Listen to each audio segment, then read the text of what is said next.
Do you travel with pets? Or do you want to? In this video, we'll share some tips on how we travel with our pets. Yeah, and we're going to talk about a great dog and pay tribute to him, so stick around.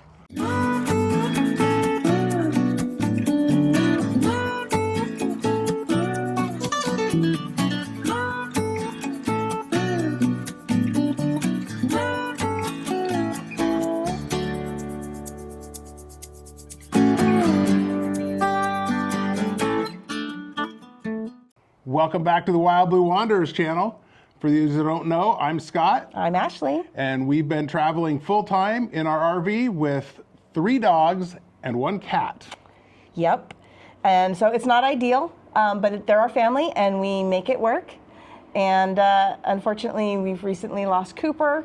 So now we're down to 2 dogs and a cat. But stick around to the end because we're going to tell you a little bit about Cooper's story and make this video a tribute to him without making it all sad and sappy. So sometimes when you have pets, some things have to be modified a little bit, especially when you have cats, because we didn't really have any good place for the cat litter box. So we weren't a fan of our dinette anyway, so we went ahead and took out the dinette, and we found this cat tree on Amazon, and it actually has a place for the litter box. And Loki goes in and goes around the corner and uses the litter box. And so he has his privacy and it's not out in the middle because that's not something we wanted, was that. And then it can also store his food. And then we just found this desk, little desk on Amazon that works just fine for me. And when we removed the dinette, there's actually 2 bolts that held the seat belts in place. So we took those seat belts off and we drilled a hole through the bottom of the cat tree and we just screwed the bolts, or screwed the nut onto the bolt, and that's how the cat tree stays in place. You like it, Loki? Loki. Yep. He thinks he wants a snack. Here. Loki. Here you go. Here you go. There. Yeah. He's very happy there. Another way we modified our RV is during travel day. We had, well, especially when we had Cooper and him not being able to see, we needed extra space for them to lay. So I actually fabricated this beautiful thing while Scott was out of town one day, and it just is a little step cover that goes in place. It's literally just, what is that, OSB? And I covered it in some carpet. And watch out, Laurel. And it just sets down here, just like this. Just gotta move the toys. And it's nice and strong. And we just put a dog bed on it. And that's how they ride. The only thing we had to do to make that fit is there is a little cover that went in, that just covered this little cubby. And so we went ahead and took that cover off, and now we just use it for dog leashes and flashlights. So it makes it easy for when we take them out at night. And then the other thing I did was, this is technically supposed to be a coat closet. Well, it is now our dog closet. I have all their Frontline and HeartGuard and toys and some medical stuff and shampoos and the all-important poop bags, all within easy reach. Yeah, that's yours. So one of the modifications we did is we added the micro air thermostats for our air conditioning and heating system. These work via the internet and use Wi-Fi. So as long as we have Wi-Fi on board, we can actually see the interior temperature anywhere we go, and we can control the temperature with my cell phone, basically, on the app. So that's one way that we've kept the dog safe, and we know what the temperature is. It allows me to set alerts. If it gets over 80, 85 degrees inside, it'll send an alert, or if it gets below a certain temperature, whatever I want it to set at, it'll send me an alert on my phone. And we normally always have Wi-Fi. We have a couple different Wi-Fi options, so as long as we have Wi-Fi, we know what the temperature is inside the RV. We also added some Ring cameras. We've got this one, and we have another little portable one that's battery powered that we set up around the RV. And also, while we have Wi-Fi, we can check in, look, and see where they're at. That's how we monitor the pets while we're out and about wandering. Traveling around with pets is rewarding, but it can also be a little bit of a challenge. we're traveling and we want to see things. So we have to be really mindful about, you know, what the temperature is. If we have full hookups, can we keep it cooler or warm enough for them? Also, how long are we going to be gone? We can't go for 10, 12 hours and leave the animals by themselves. So we have to make sure that we're within a certain window. And I think right about now, with Laurel getting a little older, about 5 hours is about where we're comfortable with. And then she's going to need to go out and go potty. Couple of the things that we can do to extend our time is we can utilize daycare. And then something that we're going to be trying pretty soon is also rover.com.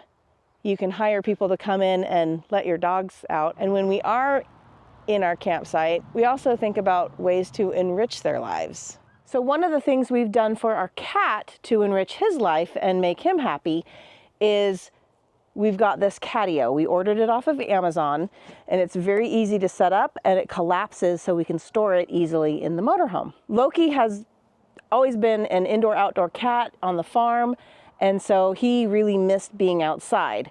I don't necessarily trust him fully in the harness, so we'll take him out on a leash occasionally, but when it's a nice sunny day, he gets to come out and just enjoy the sun. I'll put a little grass in there with him, and he just kind of hangs out. It's not a sunny day today, so he's not in it, but he likes this. One of the things that we've got is it's actually a lunge line for a horse, and we put it on Laurel. We've actually put her harness on her, and so if we need to stop her, I can step on it, or if she decides to not come back and runs away a little bit, it's easier to capture her. Where we're at right now is not fully fenced, and I don't trust her completely. So it's nice and it's wide and it doesn't wrap around her, but it gives her enough freedom to run. They sound pretty ferocious, but they do play well together.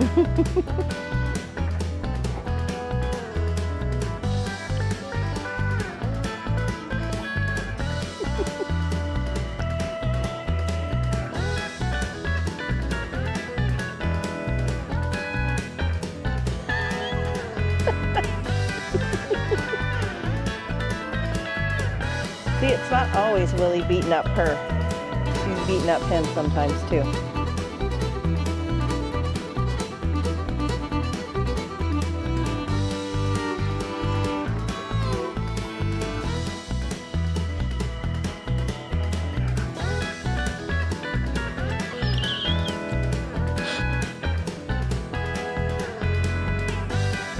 And see that leash? It works well. Doesn't get tangled up. She's able to just play. Ashley's done really good at helping us find pet-friendly locations. She's got quite a few apps. Yeah, one of my favorite apps, and you may have heard of it, is Bring Fido. And it's either an app or a website, so you can use either one. We've found restaurants and dog parks, Yep. as well as like attractions. Right. So is that also how you found the John Wayne experience and the Reds game? Yeah. So on Bring Fido, we were in Cincinnati, and I went on Bring Fido, and I went on to, I think, attractions or anyways, events. And I looked down, and it said you can go to a Major League Baseball game. So I looked into it, and it just so happened to be the dog weekend. And they have a few during the year, and I think other ballparks do as well. And we ended up bringing Willie to his first Major League ball game.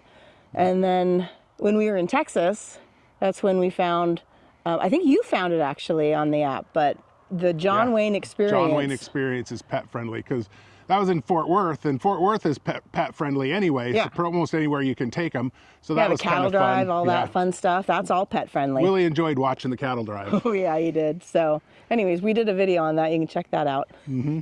Another app I use a lot is RV Life, and that's how we find pet-friendly RV parks, because not every RV park actually allows you to bring pets. And then I also like to read reviews to see, you know, how their dog parks are, because we prefer to stay in RV parks that have dog parks. Yep. And then a lot of times I'll go on like Google Maps. Right. And there's some RV parks that actually say that they're dog friendly, but they don't actually have dog parks, or some of them have just little tiny postage stamp places for the dogs to go. So by looking at Google Maps, we can normally spot where the dog park is, see how big it is, and then try to pick a spot that's closer to the dog park so we don't have to walk quite as far when we have to take them there. Yeah, and I'll call a lot of times and let them know, like, hey, we have 3 dogs. When Cooper was with us, I was like, we have a 12-year-old blind golden retriever, or when Laurel was a puppy, I'm like, yeah, we got a 6-week-old puppy that we need to be pretty close. Right. We also look to see if there's other places to walk the dogs. So sometimes we don't want to go all the way to the dog park early in the morning, middle of the night. We want to see if the RV park has an area that we can just walk them. Yep. A lot of times they have just little dog relief areas or whatever with their dog bag stations, and that's kind of nice too when they're closer by. Yeah. So those are the 3 main apps that I use. There's more out there. Those are what I use to figure out where we're going to go. And then one more app that I use that's kind of a bonus is to keep track of the animals' records, and that's Dog Cat app. It's literally called Dog Cat app. It's pretty good. We keep Laurel shot records and weight records and all that fun stuff. And speaking of animal records, finding veterinary care on the road, there's a couple of different options. I know that some people use like the national veterinary hospitals, like Banfield Vet Hospital. You can do that. And then like we had a really good relationship with our veterinarian at home. And so I just let him know what our plans were. And he actually gave me a paper prescription for some of Cooper's meds. And then when we go back to town, I make sure to check in with them and get all their vaccines updated and everything as need be. And then if they need to call in a prescription throughout the year, we still have that yearly relationship with the doctor. And they keep all the records, and they've actually emailed me the records, so I have a copy of them. So Ashley's really good about keeping a paper copy of all of the records too, because if we do decide to take them to doggy daycare or boarding or something like that, or even crossing the border, I think some places, which we haven't done yet, they have to have records of the dog's vaccines and rabies and all that stuff.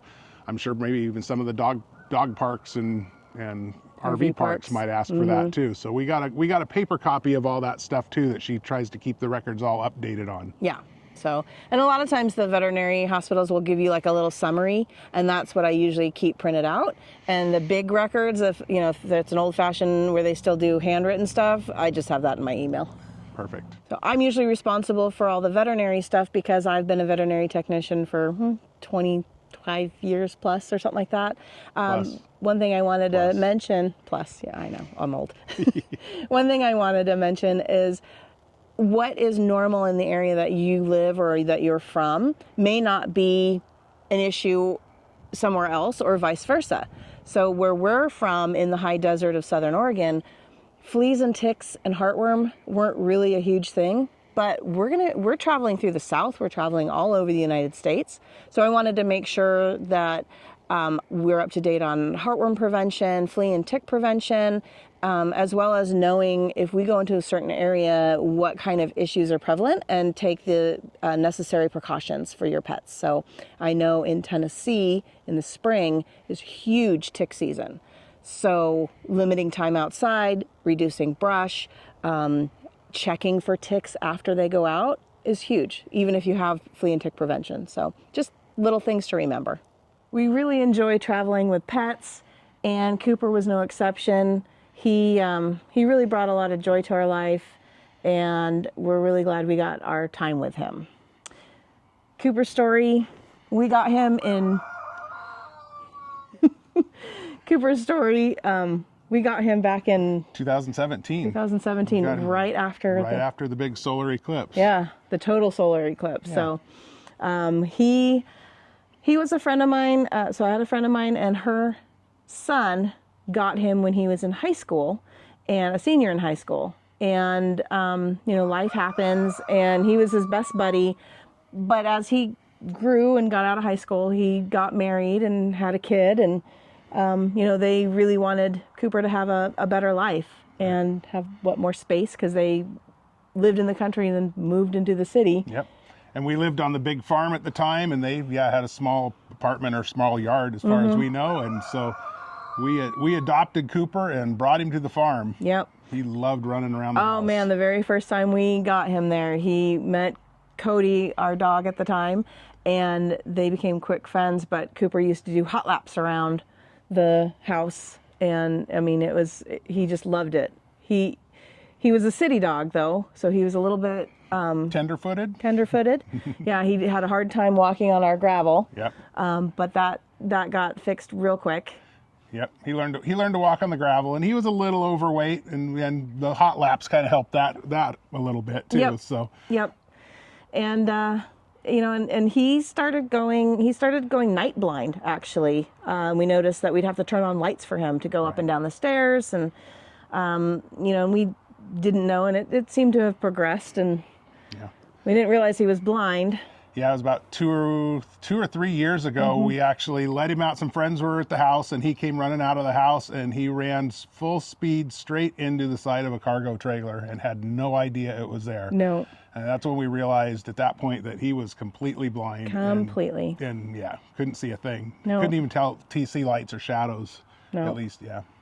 So he got around pretty well. He knew the house and the farm, and then he didn't mind traveling in the comfy motorhome. Right. He actually settled in pretty good there.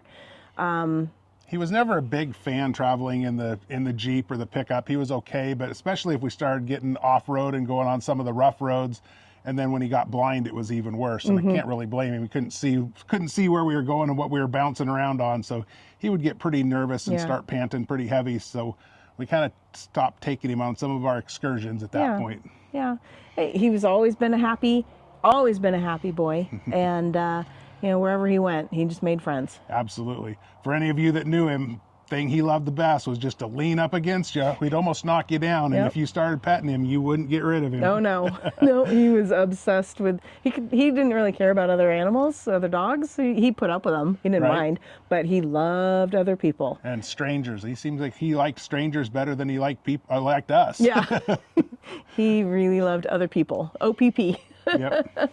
Anyway, he had a great life with us. I call it bonus time. He had some issues right before we started full time in our motorhome, and then he kind of got over them, and so he got to go with us everywhere the last 6 months, and he's been really, really happy. Unfortunately, his time had come. Yeah. So anyways, we wanted to thank you for watching, and hope you enjoyed this video, and hope Cooper's antics made you smile a little bit, and just remember the good times, and that's what we try to do. Thanks for watching.